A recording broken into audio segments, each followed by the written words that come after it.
So one of my agents asked me the other day, we're at the time of year where there's multiple offers on properties, spring market's heating up, and Greg asked me, thank you Greg for this question, is how do you get your offer accepted when there's multiple offers in a situation? And so we had actually came up with a plan last summer when it was really hot, and I just wanted to share with everybody kind of the question or the answer that I gave to Greg and to my team and how we get our offers accepted when there's multiple offers on a property. And first is a pre-approval letter instead of a pre-qualification letter.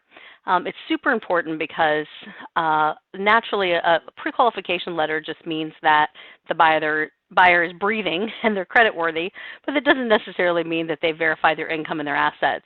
So being able to have a pre-approval letter where the buyer actually has already verified income and assets and the bank knows that they can get the loan provided nothing changes before closing, gives you a really strong heads up or hands up with regards to the listing agent on the other side. So do your best to get a pre-approval as opposed to a pre-call and or a strong proof of funds if they're paying cash.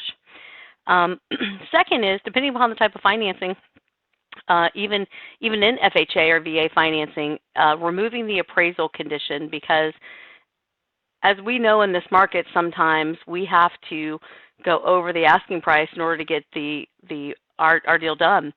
So if the appraisal comes in just a few $1,000s low, and you move the appraisal condition, then the buyers can either make up the difference or you can just trust that it'll appraise out. So the buyer has to be really comfortable and really want the property in order to do that, but it really makes the seller feel good. And I can tell you we've done that on the reverse on our listings last year, and one even sold $20,000 higher than what we had it listed at, and the appraiser appraised it, and it was an FHA deal. So just think about that one and try removing the appraisal condition.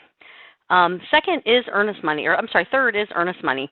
And earnest money is crazy important because it just means it's the buyer's willingness to agree to their terms and conditions and what they say they're going to do in the contract.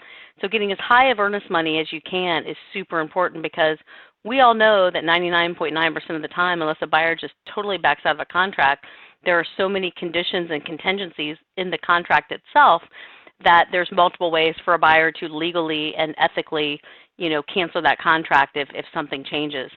So the more earnest money you give, the more skin in the game, basically, is the way the seller looks at it, and the more confident they are to accept your offer as opposed to another one.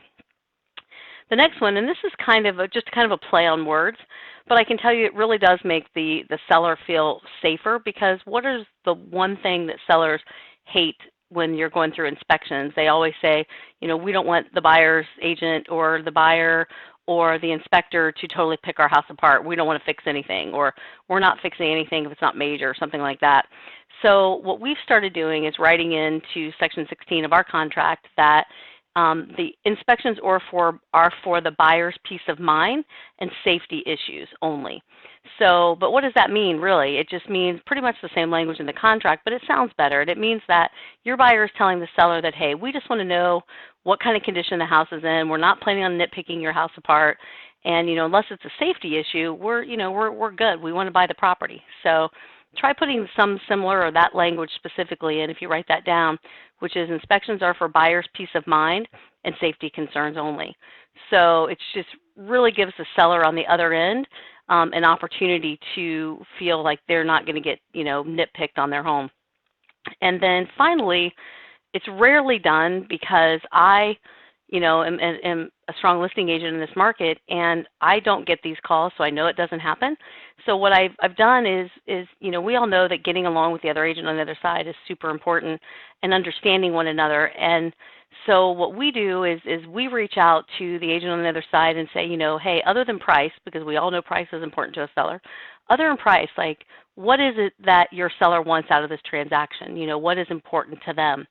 So you're really reaching out to try to find out in advance if you need occupancy at closing, or if you can give the seller 30 days. I mean, if your buyer's not in a hurry to get into anything, then it's much more safe and comfortable for a seller to have a few days or a few weeks to move out, after the property closes. So I would really encourage you to reach out to the other agent and find out, other than price, what's important to the seller, what other terms might be might be there, so that your buyer can meet that seller where they need to be and hopefully get their offer accepted.